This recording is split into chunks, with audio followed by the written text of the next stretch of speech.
And right now, let's take it to our phone-in interview with Mr. Alexander Mohr, the European Government Affairs expert. Good afternoon, Cap Alexander. Good afternoon to Bangkok. Yes. Good afternoon. So, Alexander, for the first round of the French presidential election, François Hollande seemed to take the lead at the moment. If Hollande wins this election, do you think that the results would affect the situation in Europe as a whole? It depends a little bit on if the socialist president François Hollande, who's at the moment leading in the polls, gonna finally win the elections. The moment it looks that François Hollande is gonna win the elections because he has a little bit of a momentum.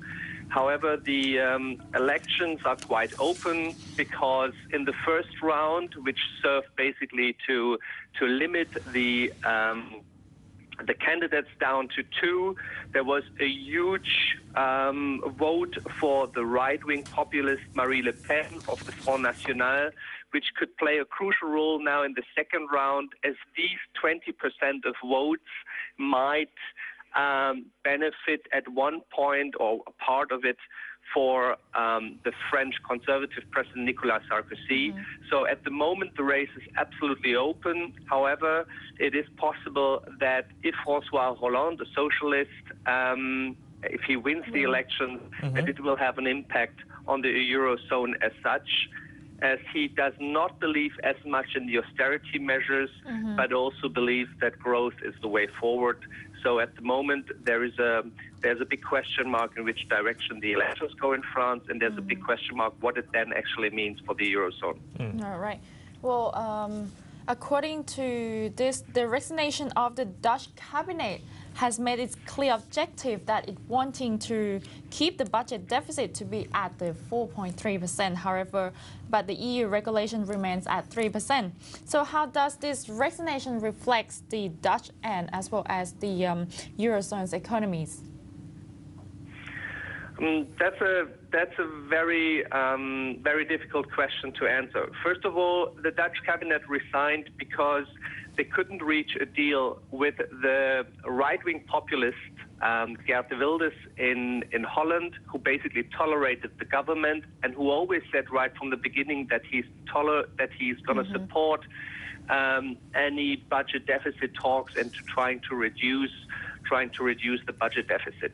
Now he pulled out after 18 months of government. He pulled out of the government, and the Dutch Prime Minister Rutte was forced to resign. However, we reached the news yesterday that apparently a deal was now broken with three smaller parties in the Dutch Parliament, and apparently they agreed to go further with the austerity measures, which basically would mean 2% higher VAT, higher tax on alcohol and tobacco, and the pension age gonna be reduced, I think, to 65. I see. So.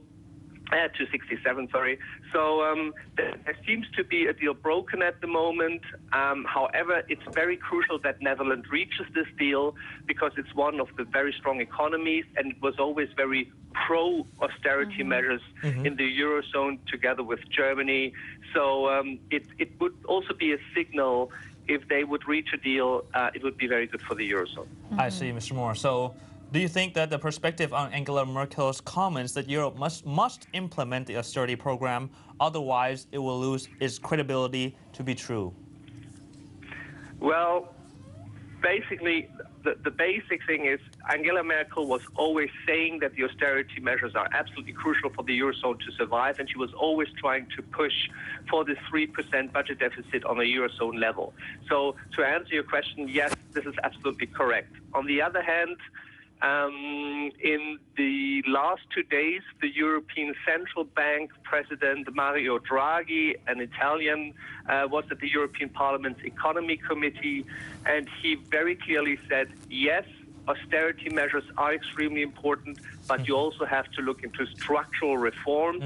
And it seems like we will now have an increased structural reform going on in the European budget system and administration and labor market to be able to let the economy grow again.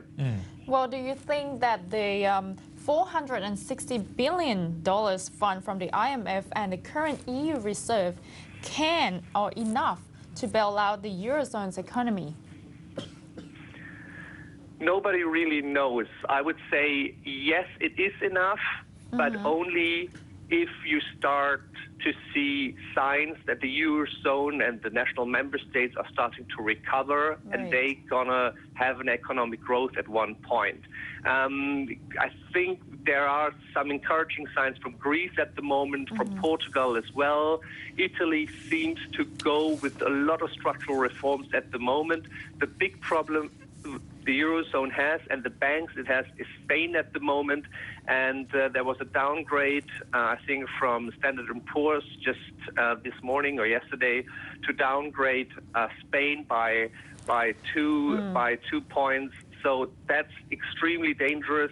Spain is the main focus at the moment, and as one of the big players in the Eurozone and the economies, so this has to be looked very carefully at. If Spain will not be able to be stabilized, then I think the money from the EU reserve and the IMF is maybe not enough. We have to see.